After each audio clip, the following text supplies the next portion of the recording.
대림절이 시작되었습니다. 대림절의 첫 번째 주일은 교회력으로 보면 새해가 시작되는 날입니다. 그러니까 지난주까지 교회력으로 봤을 때는 한 해가 다 지나간 거죠. 그리고 오늘부터 또 새로운 그리스도인으로서의 한 해가 시작되는 그런 절기가 시작되는 것이 이 대림절입니다. 예수님의 오심을 기다리면서 우리의 내면을 정돈하는 그런 시기가 바로 이 대림절 기간입니다. 헨리 나우엔이 쓴 책 중에 제네시 일기라는 책이 있는데 그곳에서 이런 이야기를 하죠. 사람들이 상업주의에 물들어서 너무 이 소비 성향을 가지고 성탄절을 보내지 않았으면 좋겠다. 예수님을 인내와 또 신뢰로 기다리던 구도자로서의 그런 대림절을 우리가 기다렸으면 좋겠다. 성경에서 말씀하시는 것처럼 그렇게 우리가 대림절을 기다렸으면, 하나님을 기다렸으면 좋겠다라고 이렇게 그 책에서 요구하는 것을 볼 수 있습니다. 우리는 대개 내가 바라는 것들, 그것들을 찾아서 쟁취하는데 너무나 익숙해져 있습니다. 내가 바라고 내가 원하는 것들을 얻기 위하여서 힘쓰고 애쓰는 것들, 그것을 기다리는 것에 너무너무 익숙해져 있죠. 내가 원하는 것을 얻기 위하여서 이렇게 했으니까 이제 이렇게 주어질 것이다 라고 이런 기다림들을 우리는 늘 많이 이렇게 해왔던 것을 알고 있습니다. 그리고 또 세상도 우리를 그렇게 요구합니다. 우리에게 자꾸 그런 것들을 요구하게 만듭니다. 집요하게 네가 바라는 것을 쟁취하고 얻고 그렇게 살아가라고 세상도 우리에게 요구를 하죠. 그래서 서점가에 가보면 이런 이 것들을 위하여서 자기 그런 발전에 대한 그런 책들이 많이 나와 있는 이유도 바로 이런 거죠. 내가 나의 것을 얻기 위해서 어떻게 하면 더 나를 더 발전시켜서 하나라도 더 내가 얻을 수 있냐, 내가 가질 수 있냐, 이것을 가르치기 위한 책들이 참 많이 있는 것을 보게 되죠. 헨리 나우엔은 인생을 살아오면서 내가 바라는 것들이 참 많은데 그것들을 하나하나 떨쳐버릴 때 생각지도 못했던 소망을 품을 수 있게 된다라고 이렇게 말합니다. 나의 바람으로부터 자유로울 때 참으로 그것을 초월한 다른 것들을 맛볼 수 있다라고 이렇게 말씀을 합니다. 그 말씀을 가장 잘 이렇게 나타낸 성경의 인물이 있어요. 누가복음 1장에 마리아입니다. 마리아가 여러분 하나님께, 예수님께 뭐라고 여러분 고백을 합니까? 주님의 여종이오니 주의 말씀대로 이루어지이다 라고 이렇게 말씀하세요. 마리아도 여러분 바라는 게 있었어요. 자기가 기대하고 바라는 게 있었어요. 꼭 이루어졌으면 좋겠다라고 하는 소원이 있었습니다. 그런데 그 자기가 바라는 그 소원을 기다리는 기다림이 아니라 뒤에 고백하는 것을 보면 주의 말씀대로 이루어지이다 라고 이렇게 고백을 하고 있습니다. 내 기대보다는 내 소원을 기다리는 그 기다림이 아니라 하나님의 말씀이 이루어지는 그 기다림, 이걸 이 마리아가 탁 가지고 있었던 거죠. 말씀을 향해서 탁 열어가는 그 기다림이 마리아에게 있었던 겁니다. 나의 바람을 접고 성경 말씀대로 내게 이루어지기를 기다리는 그 기다림, 이것이 바로 여러분 대림절의 기다림이라고 할 수 있습니다. 오늘 우리가 읽은 본문 선지자 이사야에 대한 이야기입니다. 이 선지자 이사야도 오늘 우리가 읽은 본문에서 보시면 참 애타게 무언가를 기다리고 있습니다. 애타는 이 호소와 함께 애타게 무엇을 기다리고 있는 그런 이사야의 모습이 그려지고 있는 것이죠. 이사야가 지금 부르짖고 있는 그 상황 속에서 이스라엘의 모습이 어떤지 보여주고 있어요. 주님의 다스리심을 받지 못하는 자 같고 주의 이름으로 일컬음을 받지 못하는 자 같습니다. 그런 상황 속에서 이사야는 자세를 바짝 낮추고 애타게 주님의 강림을 호소하고 있는 그런 이사야. 그렇게 하나님이 강림하심으로 인하여서 우리를 회복시켜 주십시오. 이것을 간절히 지금 이사야는 바라고 기대하고 또 기다리고 있는 것입니다. 이사야의 고백이 참 아름답게 지금 시작되고 있습니다. 원하건대 주는 하늘을 가르고 강림하시고 주 앞에서 산들이 진동하기를 불이 섭을 사르고 불이 물을 끓임 같게 하사 주의 원수들이 주의 이름을 알게 하십시오. 이렇게 하나님께서 우리에게 확 임하여 주십시오라고 이렇게 호소하고 있습니다. 이 말씀을 여러분 자세히 지금 우리가 읽은 본문을 자세히 이렇게 묵상하고 있으면 강력한 기다림을 기다리고 있는데, 이 임재하심을 기다리고 있는데, 이게 말씀 안에 있고 또 하나님의 강림하심으로 인하여서 야기되는 어떤 것들이 있습니다. 그 놀라움, 그것을 기대하면서 지금 하나님 앞에 부르짖고 있는 거예요. 하나님께 이 소망을 두고 간구하고 있는 겁니다. 하나님이 이 땅에 오심으로 인하여서 일어나게 될 많은 일들이 있는데 그것을 제가 간절히 기다립니다. 간절히 소망합니다. 제 뜻대로 제가 지금 구하는 이대로 하나님께서 오시는 것이 아니라 하나님께서 오시게 되면, 이 땅에 오시게 되면 그 오심으로 인하여서 기대되는 것들이 있습니다. 그 오심으로 인하여서 이루어지는 것들이 있는데 저는 그것을 기다리면서 하나님께 기도합니다. 저는 하나님이 오심으로 인하여서 변화되는 그것을 위해서 하나님께 기도하면서 기다리겠습니다 라고 이렇게 지금 이사야가 호소를 하고 있는 그것을 지금 우리가 읽은 본문에 고스란히 이사야의 마음이 이렇게 담겨져 있는 것을 우리는 볼 수 있죠. 이사야는 그렇게 고백을 하는 거예요. 하나님께서 우리의 역사 속에 개입하지 않으시면 이스라엘은 스스로 구원할 수 없는 사람들입니다. 지금 이 상황을 하나님 보십시오. 이 상황이 지금 이스라엘의 상황인데 이런 상황 속에서 하나님께서 우리의 역사 속에 개입하지 않으시면 우리는 도무지 일어설 수 없는, 구원받을 수 없는 그런 백성들입니다. 이 판단이 이사야 선지자에게 딱 섰어요. 그래서 그 판단을 고스란히 하나님 앞에 기도로 이렇게 지금 쏟아내고 있는 모습입니다. 이스라엘의 상황이 지금 현재 여러분 어떻습니까? 63장 마지막 부분에 보면 주의 거룩한 백성이 땅을 차지한 지 오래지 아니하여서 우리의 원수가 주의 성소를 유린하였습니다. 우리는 주의 다스리심을 받지 못하는 자 같습니다. 주님의 이름으로 일컬음을 받지 못하는 자 같이 되었습니다. 이렇게 고백을 하고 있어요. 이게 지금 이스라엘이 처해 있는 상황입니다. 하나님께서는 이스라엘 백성들을 출애굽시키셔서 가나안 땅을 이렇게 정복하도록 만들어 주셨습니다. 그런데 가나안 땅을 정복하고 난 후부터 끊임없이 지금 이스라엘 백성들이 하나님을 떠나기 시작했어요. 하나님과 점점 멀어지기 시작했던 겁니다. 그래서 결국 나라가 분단이 되는 아픔을 맞이하게 되었고, 더 나아가서 63장 끝에 기록하고 있는 것처럼 주님의 성소마저 잔인하게 유린되는 그런 일이 지금 이스라엘 백성에게서 일어나고 있는 겁니다. 어찌 하나님의 백성들에게, 하나님이 통치하시는 나라에 이런 일이 일어날 수 있습니까?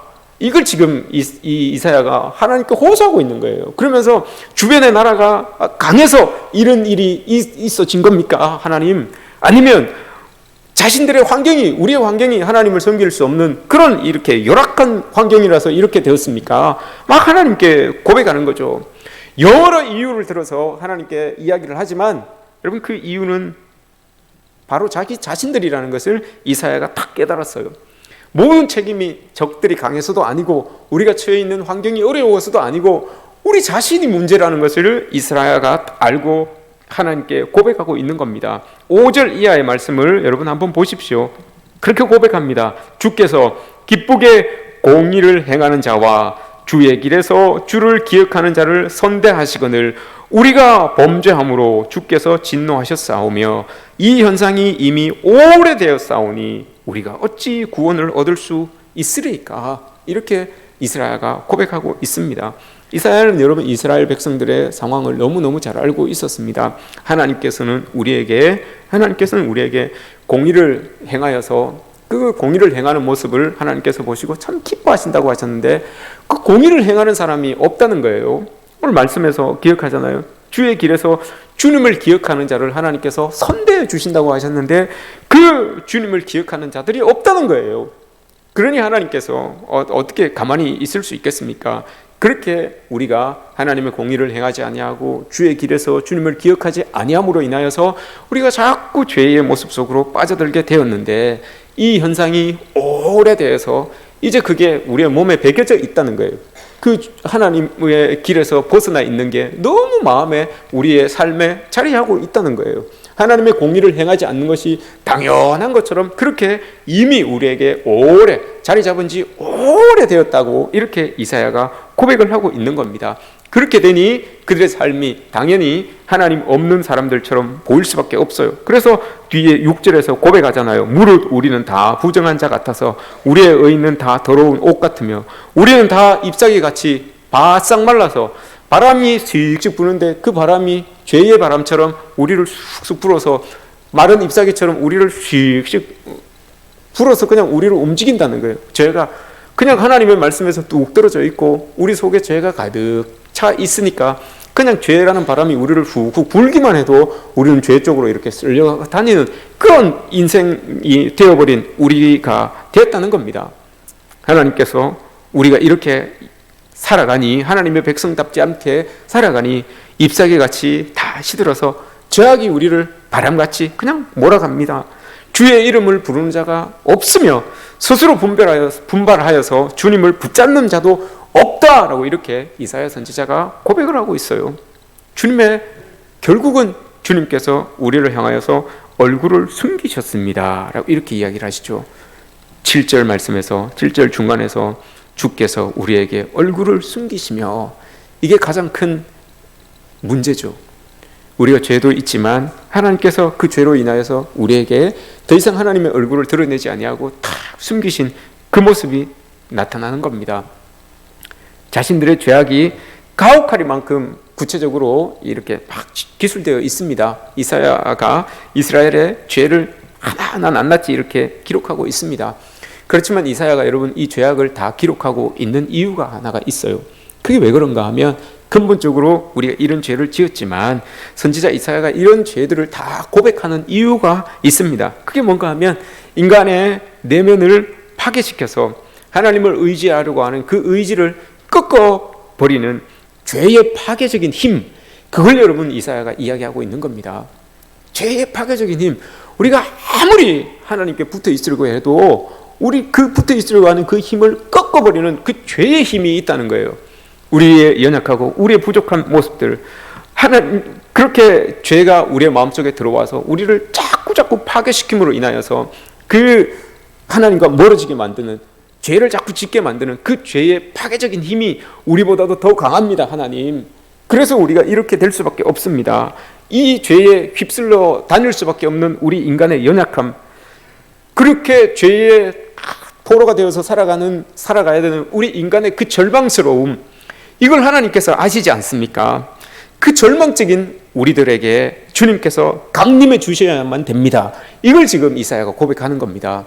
죄가 여러분 절대적인 힘을 가지고 우리를 막 좌지우지할 때 우리는 그 죄를 따라서 움직일 수밖에 없는 사람들인데, 절망적인 인생을 살아갈 수밖에 없는 사람들인데, 그 절망적인 인생을 끊어버릴 수 있는 분이 바로 예수 그리스도 하나님, 그 성령 하나님밖에 없다는 것, 주의 강림밖에 없다는 것을 이사야 선지자가 이야기하고 있는 거예요. 고백하고 있는 거예요. 주님의 그 강림하심이 우리에게 오셔서 절대적으로 우리를 이끌어가는 그 죄를 하나님께서 다스려 주십시오. 그렇게 하나님이 다스려 주셔서 우리가 이제는 잎사귀처럼 바람 부는 대로 죄인처럼 그렇게 살아가는 사람들이 아니라 하나님의 인도하심을 따라서 살아갈 수 있는, 주님의 강림하심대로 살아갈 수 있는 그런 백성을 만들어 주십시오라고 이렇게 이사야가 고백하고 있는 겁니다. 이 호소 안에는 여러분 자신들의 부끄러움도 다 담겨져 있지만 주님에 대한 희망도 여러분 가득 담겨져 있어요. 얼마나 여러분 부끄럽습니까? 3절 4절 말씀을 한번 보십시오. 정의를 실천하고 당신의 길을 잊지 않은 사람들이 당신 눈에 띄었으면 얼마나 좋겠습니까? 그런데 그런 사람이 없습니다. 참 부끄러운 노릇입니다. 이걸 고백하는 거예요. 하나님의 말씀대로 살아가서 정의를 실천하는 사람들이 있어야 되는데, 당신의 길을 올곧게 걸어가야 되는 사람들이 하나님의 눈에, 당신의 눈에 보여야 되는데 그런 사람들이 보이지 않으니 하나님이 얼마나 부끄럽습니까? 당연히 이런 우리를 향하여서 화를 내시는 게 당연하지요. 이걸 지금 하나님께 이사야가 고백하고 있는 겁니다. 눈에 좀, 하나님의 백성다운 사람들이 눈에 좀 띄어야 되는데, 하나님의 정의를 가지고 하나님의 길을 올곧게 걸어가는 사람들이 좀 하나님의 눈에 보여야 되는데 그런 사람들이 보이지 않는다는 거예요. 이사야가 고백하기를, 그러니 하나님께서 보시기에 얼마나 그게 참 화가 날 노릇이겠습니까? 이렇게 지금 이사야가 고백하는 겁니다. 그런데 그런 하나님 앞에 우리의 이런 모습이 하나님 있습니다 라고 이렇게 고백하는 데서 그치지 아니하고 9절 말씀을 보시면, 우리 읽진 않았지만 9절 말씀을 보시면 이렇게 고백합니다. 여호와여, 그럼에도 불구하고 우리를 향하여서 너무 분노하지 마십시오. 우리를 향하여서, 9절에서 우리를 향하여서 우리가 지은 그 죄악을 영원히 기억하지 마십시오. 하나님께서 우리의 죄악을 영원히 기억하시고 하나님께서 우리를 향하여서 분노하시면 우리는 어떻게 할 수 있습니까? 하나님의 백성들인데 하나님이 우리를 향하여서 진노하시고 하나님이 우리의 죄악을 영원히 기억하시면 우리가 어찌 쓸 수 있겠습니까? 우리가 하나님 앞에 너무너무 부끄럽지만, 하나님의 백성답지 않은 우리의 모습이 너무너무 죄송스럽지만, 그럼에도 불구하고 하나님은 우리의 하나님이십니다. 우리가 하나님의 백성입니다. 그러니 하나님, 우리의 죄를 영원히 기억하지 말아 주십시오. 우리를 향하여서 그 분노를 계속해서 품지 말아 주십시오 라고 이렇게 이사야가 고백하는 거예요. 이게 여러분 얼마나 간절한 고백입니까? 그 죄를 뻔히 알면서도 하나님께 이걸 부탁하는 거예요. 왜냐하면 하나님이 아니고서는 이 죄를 어떻게 할 수가 없으니까. 하나님이 아니고서는 이 죄를 도말하실 사람이 없으니까, 도말하실 분이 없으니까 참 부끄럽지만, 하나님 앞에 참 부끄러운 고백이지만 고백을 하는 거예요. 하나님, 이렇게 참 부끄러운 모습이 있지만 그럼에도 불구하고 하나님이 다시 한번 우리에게 강림하여 주셔서 우리의 이 죄악을 씻어주시고 우리를 다시 한번 하나님의 백성으로 품어주십시오 라고 이렇게 고백합니다. 그리고 8절 말씀에서 고백합니다. 주는 우리 아버지입니다. 우리는 진흙이요 주님은 토기장입니다. 우리는 다 주의 손으로 지은 자입니다 라고 이렇게 이야기를 합니다. 왜 여러분 이렇게 이야기를 했을까요? 왜 이렇게 이야기를 했을까요? 하나님, 우리의 죄악을 9절에서 이야기한 것처럼 하나님, 우리 죄를 좀 영원히 기억하지 마시고 이제 우리를 분노하지 마십시오. 그러면서 그 안에 담겨져 있는 것은 우리를 좀 회복시켜 주십시오, 이런 의미가 담겨져 있어요. 우리 안에 있는 그 죄의 모습들을 다 씻어주시고 다 없애주십시오, 이런 마음이 담겨져 있는 거예요. 그런데 어떻게 그 죄를 씻어주시는가 하면 8절이에요. 주님은 토기장이시고 우리는 진흙이니까 하나님께서 원하시는 대로 우리를 다시 빚어주십시오. 재창조의 수준까지 우리를 다시 빚어주십시오. 다시 그 모습으로, 다시 재창조의 모습이 있는 그 모습 정도까지 우리를 깨끗하게 씻어주십시오, 이런 의미로 지금 8절에 고백을 하고 있는 거예요. 대충 그냥 어루만져 주셔서, 대충 하나님께서 우리에게 강림하여 주셔서 우리가 가지고 있었던 기존의 모습 그대로 그냥 그 위에 하나님의 은혜가, 하나님의 강림이 덧입혀지는 것이 아니라 온전히 토기장이신 그 하나님께서 토기가 마음에 들지 않았을 때 다 깨뜨려서 다시 처음부터 하는 것처럼, 그냥 흠이 있을 때 그곳에 그냥 덧칠해서 흠만 이렇게 바로잡는 것이 아니라 온전히 그 흠을 딱 있는 것을 딱 깨뜨려서 완전히 새로운 모습으로 다시 만들어 주시는 그 모습으로 하나님께서 우리에게 오셔서 그렇게 우리를 다시 재창조해 주십시오, 다시 우리를 회복해 주십시오 라고 이렇게 고백을 하는 거예요.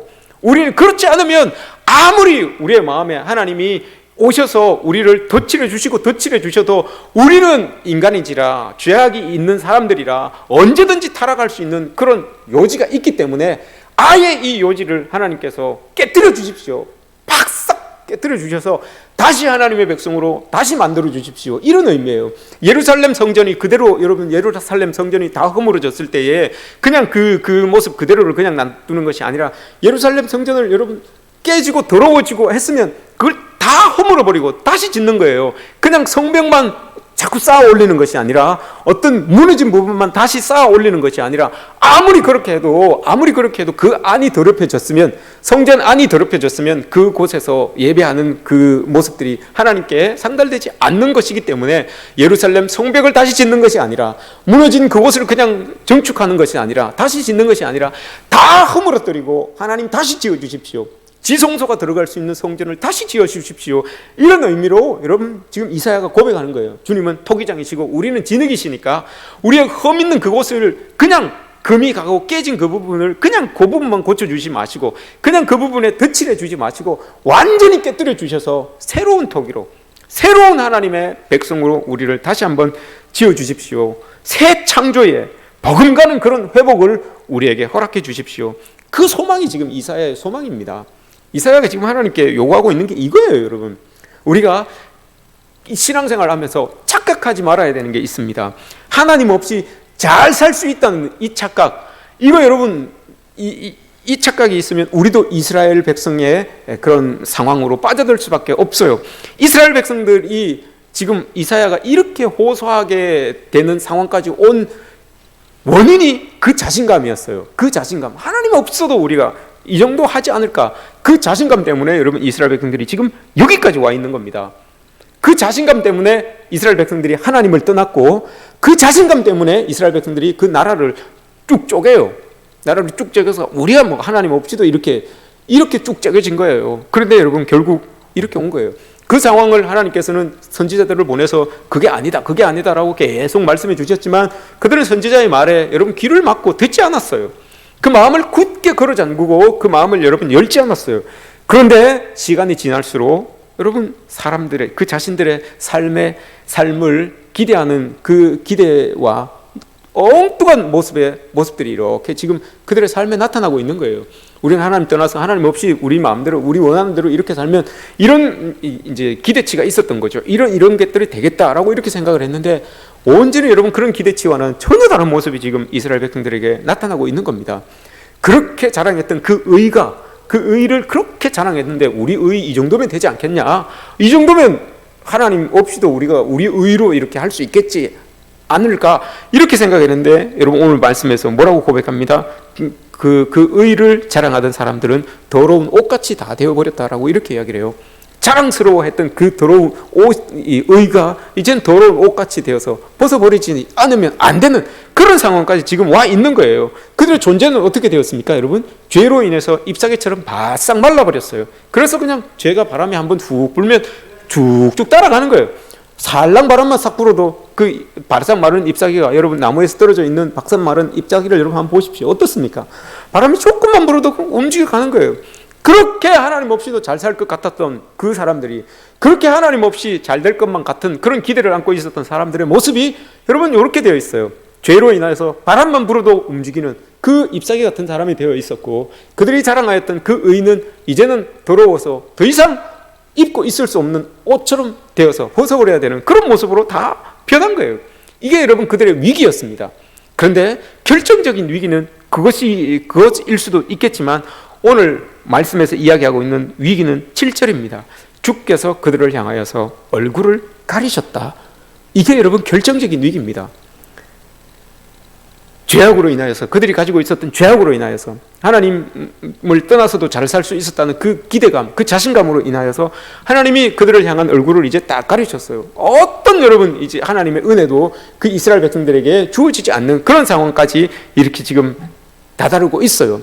그럼에도 불구하고 이사야 선지자가 계속 하나님께 여러분 호소하잖아요. 이 이사야 선지자의 호소가 더 절절한 이유가 바로 이거예요. 이사야 선지자는 그 문제를 여러분 어디에서 찾으려고 하는가 하면 주변 밖에서 찾으려고 지금 보고 있는 거예요. 우리 백성들이 이러이러한데 지금 이 주변의 상황이 이렇고 우리 상황이 이렇고 이러이러해서 우리가 죄를 지을 수밖에 없었고 하나님 떠날 수밖에 없었습니다. 그러니 하나님 용서해 주십시오라고 절절하게 하나님 앞에 이사야 선지자가 호소를 하고 있어요. 그런데 여러분 이 이사야 선지자가 맞는데 틀린 게 있어요. 그 문제를 여러분 밖에서만 찾으면 안 되는 거예요. 오늘 하나님께서 말씀하시는 것은 그 문제의 정말 문제는 그 안에 있었어요. 밖에 있었던 것이 아니라, 외부의 그런 모습이 아니라 안에 있었어요. 안에. 자기들 안에 있었는데 그걸 모르고 지금 이사야가 계속해서 하나님께 부르짖고 있는 거죠. 안에 내 문제가 있음에도 불구하고 그걸 하나님께 고백하는 이사야 선지자. 그러니 여러분 이 이사야 선지자의 호소가 여러분 얼마나 더 안타깝습니까? 얼마나 더 여러분 절절합니까? 이런 이사야가 지금 부르짖고 있는 거예요. 이 700년 이사야가 부르짖고 난 다음에 예수 그리스도가 오시는 때까지가 여러분 700년의 시간이 지나요. 700년의 시간이 지나요. 이스라엘의 역사를 보면 구약에서부터 신약까지 이스라엘의 역사를 보면 이스라엘 역사가 여러분 하나님을 향해서 쫙 치달았던 때가 있어요. 여호수아기까지는 이스라엘 백성들이 하나님을 향하여서 그 믿음이 쫙 올라가요. 계속해서 쫙 올라갑니다. 그런데 여호수아 때부터 이 하나님을 향한 그 마음들이 조금씩 여러분 이젠 비탈길로 내려가기 시작합니다. 잠깐 사무엘상에서 잠깐 올라갔다가 사무엘상 마지막부터 계속 내려갑니다. 그 계속 내려가는 정점이 여러분 이사야 선지자 때입니다. 그리고 그 정점이 이사야 때부터 계속해서 그냥 평행선으로 쭉 갑니다. 700년을. 그 사이에도 수많은 선지자들이 그 평행선을 가고 있는 그 사이에 이 선지자들이 계속해서 와서 이걸 어떻게든 끌어올리려고, 어떻게든 하나님을 향한 그 믿음을 끌어올리려고 노력을 했어요. 이 선지자들이, 수많은 선지자들이 와서. 그럼에도 불구하고 그게 안 됐어요. 그렇게 여러분 700년이 지났습니다. 이사야 선지자가 오늘 이렇게 부르짖고 난 다음에 700년이 지나고 난 다음에 여러분 예수님께서 마리아의 몸을 통하여서, 성령을 통하여서 그렇게 이 예수님께서 오신 거예요. 700년 동안 이 지금 이사야가 부르짖었던 이 호소가 다 잊혀졌던 거예요. 누구도 여러분 이걸 기억해내지 못했어요. 이스라엘 백성들조차도 이걸 기억해내지 못했어요. 우리의 문제가 여기에 있었구나, 우리의 문제가 이런 것이었구나, 이걸 기억해내지 못하고 그냥 그 울림이 그냥 울림이 되어서 쑥 퍼져버리는, 이사야 선지자의 이 간절한 호소가 그냥 쑥 퍼져버리는, 아, 그 선지자가 이렇게 이야기했다더라, 200년 후에 300년 후에도 아, 이런 선지자가 있었다더라, 이렇게만 그냥 쑥 잊혀졌던 거예요. 그런데 700년이 지나서 예수님께서 딱 이 땅에 오십니다. 어떻게 여러분 예수님께서 이 땅에 오셨습니까? 사람들은 다 이사야 선지자의 이 부르짖음을 다 잊고 있었지만 여러분 그 간절한 이사야 선지자의 그 호소가 하나님의 마음에 닿았던 거예요. 하나님께서는 그 부르짖음을 기억하고 계셨던 거예요. 그래서 그 부르짖음을 하나님 마음속에 딱 담고 있었던 거죠. 그래서 도저히 이게 안 되겠다 싶어서 하나님께서 예수 그리스도를 이 땅에 딱 보내신 거예요. 이사야 선지자의 그 기도가 복음서에서 딱 이루어지게 되는 겁니다. 그 700년 동안 잠잠하였던 그 기도 소리가 드디어 복음서에서 빵 터지기 시작했어요. 그래서 예수님께서 이 땅에 오셔서 이사야 선지자가 이야기했던 것처럼 재창조의 그런 모습으로, 재창조되는 그런 모습으로 예수님께서 이 땅에 오셔서 그 백성들에게 생명의 빛을 탁 전해주게 되었던 겁니다. 이게 여러분 우리가 지금 예수님을 기대하고 바라고 또 기다리는 이유가 바로 이것이죠. 이사야 선지자가 그렇게 기도했던 그 기도가 복음서에서 딱 일어났습니다. 그 기도의 결과로 예수님께서 이 땅에 오셨습니다. 그 이 땅에 오신 예수님께서 이제 제자들과 사역을 이렇게 하시다가 의미심장한 말씀을 하나를 탁 던지세요. 마가복음 13장에 보면 무화과 나무를 보고 너희가 때를 기억해라, 때를 잘 분별해라 라고 이렇게 합니다. 잎사귀가 연하여지고 나무에 순이 돋기 시작하면 무화과 때가 됐다라는 거, 열매를 맺을 때가 됐다라는 것을 너희들이 기억해라 라고 이렇게 예수님께서 말씀을 하시는 것을 보게 됩니다.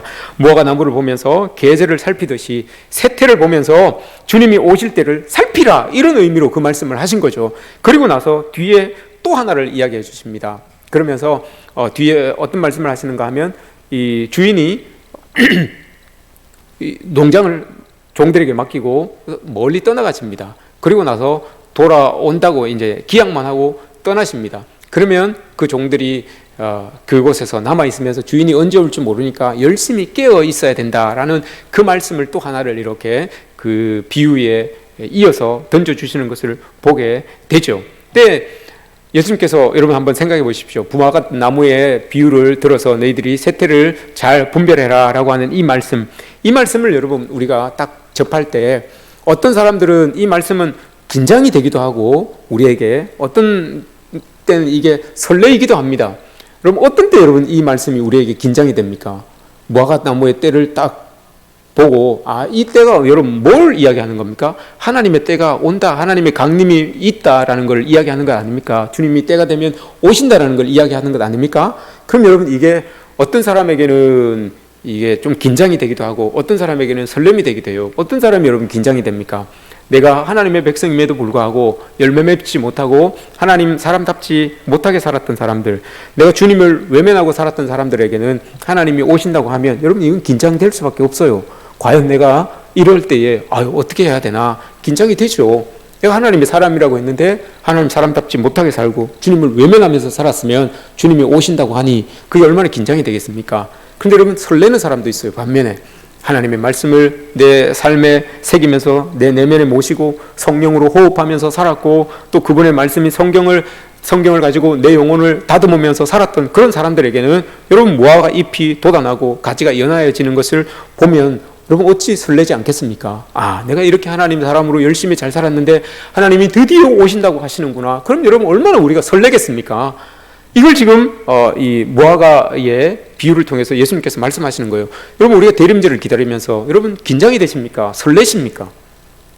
이걸 대림절과 연결시켜서 보는 거예요. 대림절은 예수님의 처음 오심을 이야기하고 있는 거지만 우리는 여러분 예수님의 재림을 대림절을 기다리면서 처음 오시는 그 예수님도 기억해내는 거지만 다시 오실 예수님을 또 기억해내는 거예요. 그러면 여러분, 예수님께서 다시 우리에게 오신다면, 이 대림절 기간에 우리에게 오신다면 우리는 여러분 그 오심을 긴장으로 받아들여야 됩니까? 설렘으로 받아들여야 됩니까? 이게 여러분 오늘 이사야 선지자가 우리에게 던지는 질문이에요. 이스라엘 백성들이 이런 상황에 있는데 하나님께서 강림하셔서 우리는 아예 설렘이라고 하는 것은 없어요. 이사야가 이야기하는 거예요. 설렘이라고 하는 것은 없고 다시 하나님께서 우리에게 강림하여 주셔서 우리를 팍싹 깨뜨려 주시고 다시 하나님 만들어 주십시오. 새로이 만들어 주신 그 모습으로 다시 우리가 살아가겠습니다. 이걸 이사야가 고백하고 있는 겁니다. 근데 우리는 지금 대림절을 보내고 있는 이때에 예수님의 오심을 우리도 기다리고 있어요. 우리도 기대하고 있습니다. 그 기다림이 긴장입니까? 설렘입니까? 이걸 이사야 선지자가 우리에게 물어보고 있는 거죠. 예수님께서 말씀하신 것처럼 집 주인이 언제 올는지 모른다. 종들에게 그렇게 이야기를 하잖아요. 언제 올는지 모른다. 그러니 종들은 깨어 있어야 된다는 거죠. 깨어 있어야 된다라고 이렇게 이야기를 합니다. 여러분, 우리가 대림절을 보내게 되는데 대림절의 신앙은 이 두 가지 진실 틈바구니에 끼어져 있습니다. 반드시 오신다는 거, 그러나 그때는 누구도 알 수 없다는 거. 여러분, 이게 대림절의 신앙이에요. 반드시 오세요. 예수님은. 우리가 대림절이 예수님을 기다린다 이거 아닙니까? 대림절, 다시 강림을 기다린다 이거 아닙니까? 그게 우리의 신앙이 이거예요. 다시 오는 건 분명해요. 우리 그거 믿고 있잖아요. 그죠? 분명히 믿고 있어요. 근데 그때를 몰라요. 그러니 여러분, 우리가 어떻게 해야 되겠습니까? 오늘 말씀에서 한 것처럼 무화과나무에 기다리는 사람의 여러분 지혜는 때를 분별하는 것이고 기다리는 사람의 그런 자세는 깨어 있는 거예요. 여러분, 무화과 나무의 비유를 보고 또 집주인이 돌아온다는 것을 우리가 기억하면 그때를 무화과 나무를 보고 때를 분별해내는 거, 이게 여러분 기다리는 사람, 대림을 기다리는 사람의 지혜입니다. 그리고 분명히 그때가 온다는 것은 있다는 것은 아는데 언제인지 모르기 때문에 깨어 있어야 되는 거예요. 그게 기다리는 사람의 자세예요. 여러분, 언제인지도 모르는데 우리가 깨어있지 않으면 여러분 훅 그냥 오시면 어떻게 할 수가 없는 거잖아요. 이게 오늘 우리 이사야 선지자가 우리에게 가르치는, 또 복음서에서 우리에게 가르쳐 주시는 예수님의 가르침이라고 할 수 있죠. 고린도전서에서 1장에서 사도 바울이 고린도 교회 성도들을 향해서 감사의 그런 고백을 하는 게 있어요. 왜 감사의 고백을 합니까, 여러분? 그들이 다른 많은 감사의 조건들이 있었어요. 말씀 위에 견고히 서 있는 것들도 그렇고 많은 은사가 있었던 것도 그렇다라고 해요. 그러나 1장 4절 이하에 보시면 하나님께서 이 사도 바울이 이스라엘 백성, 이 고린도 교회 성도들에게 감사하는 게 있는데, 그들이 주의 강림을 고대하고 있기 때문에, 주님의 강림을 고대하고 있기 때문에, 기다리는 그 신앙을 가지고 있기 때문에 내가 너희들에게 참 감사한다라고 이렇게 사도 바울이 고백하고 있는 것을 봅니다. 여러분, 우리도 이 대림절 기간 동안에 우리도 예수 그리스도의 강림을 기다리고 있습니다. 그 기다리는 자의 모습이 여러분 어떠해야 되겠습니까? 이사야 선지자처럼 간절히 그 상황을 보고 그 이스라엘 백성들을 보고 간절히 부르짖어요. 하나님의 이름으로 찾는 사람도 없고 스스로 분발하여서 하나님을 또 섬기는 자들도 없고 도무지 어떻게 해야 되겠습니까?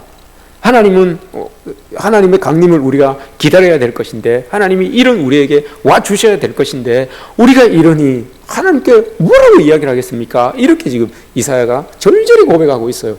그러니 안 되겠습니다. 하나님, 토기장이신 하나님께서 우리에게 오시되 우리 모습 이대로 이 위에 그냥 오시지 마시고 오셔서 우리를 완전히 주저앉혀 주십시오. 완전히 깨뜨려 주십시오. 그리고 새로운 사람으로 우리를 만들어 주셔서 그 강림을, 하나님의 강림을 다시 맞을 수 있도록 도와주십시오 라고 이렇게 고백하고 있는 겁니다. 여러분, 우리도 대림절을 기다리면서 이런 기다림이 우리에게 있어야 될 것 같습니다.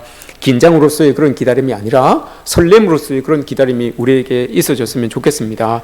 예수님께서 이 대림절 4주 기간 동안 우리가 하나님의 말씀 위에 굳게 서서 또 우리를 다시 한번 돌아보고 할 터인데, 우리를 정말 이 하나님이 새 창조의 말씀으로 우리 자신을 변화시켜서 정말 대림절 기간이 끝날 때, 성탄절을 맞이할 때 우리가 완전히 뒤바뀌어져 있는 그런 모습으로 우리가 하나님 앞에 탁 섰으면 하는 그런 바람이 있습니다. 우리 지금 찌들어 있는 우리의 모습 속에 그냥 하나님이 덧입혀지는 것이 아니라, 우리의 상처 있고 깨진 그 영혼 위에 하나님이 그냥 덧입혀지는 것이 아니라 완전히 깨뜨려져서 새로이 우리를, 재창조의 수준까지 우리를 만들어주시는 그런 이 성탄의 기쁨이 우리에게 있었으면 좋겠습니다. 이게 여러분 대림절을 기다리는 우리의 마음이 되어야 되지 않겠습니까? 한 해를 살아가면서 우리를, 여러분, 하나님께서 우리를 멋있게 예쁘게 참 이렇게 만들어 주셨지만 이런저런 일들로 여러분 우리 그 예쁘게 만들어 주셨던 그 도자기, 값어치 나가던 그 도자기의 모습들이 여러분 다 깨졌을 거예요. 여기에도 깨지고 저기에도 깨지고, 어떤 데는 금이 가고 어떤 데는 이가 빠지고, 이런 모습으로 이렇게 지금 우리가 여기까지 와 있습니다. 온전히 여러분 반질반질하게 그렇게 딱 이렇게 유지되어 있는 그런 이 모습을 가진 사람들이 여러분 얼마나 있겠습니까? 아마도 제가 생각하기에는 하나님께서 우리가 이 한 해를 시작할 때는 그렇게 예쁜 모습으로 반짝반짝 빛나는 모습으로 우리를 다 빚어주셨지만, 여러분 그렇게 살아오면서 여기도 부딪히고 저기도 상처받고 해서 아마 이가 나가기도 했고 깨지기도 하고 금도 가고 때도 묻고 해서 그 모습을 다 잃어버렸을 겁니다. 근데 지금 우리가 다시 대림절을 기다리면서 다시 한번 여러분 우리가 원합니다. 또 바라고 기다립니다. 다시 예수님 이 땅에 다시 오셔서 다시 우리에게 찾아와 주셔서 그 흠난 우리의 모습들, 깨진 우리의 모습들 다시 온전히 다, 완전히 다 깨뜨려 주시고 다시 우리를 만들어 주시는 그 은혜의 시간이 이 성탄의 시간이 될 수 있도록, 대림의 시간이 될 수 있도록 하나님께서 도와주십시오. 이게 여러분 우리의 바람이고 또 우리의 기다림입니다. 여러분 모두가 이런 기다림이 있었으면 좋겠습니다. 하나님께서 우리에게 오셔서, 예수님께서 우리에게 오셔서 다시 우리를 만들어 주시고 우리를 회복시켜 주시는 그 설렘의 기다림, 이런 기다림이 여러분들에게 있었으면 좋겠습니다. 긴장이 아니라 내가 이렇게 살았는데 하나님 오시면 어떡할까, 이런 긴장이 아니라 하나님 내가 이렇게 하나님 원하는 대로 그렇게 살려고 노력했습니다. 이제 하나님 오셔서 나를 탁 다시 한번 어루만져 주십시오. 이런 여러분 설렘의 기다림이 우리에게 있어졌으면 좋겠습니다.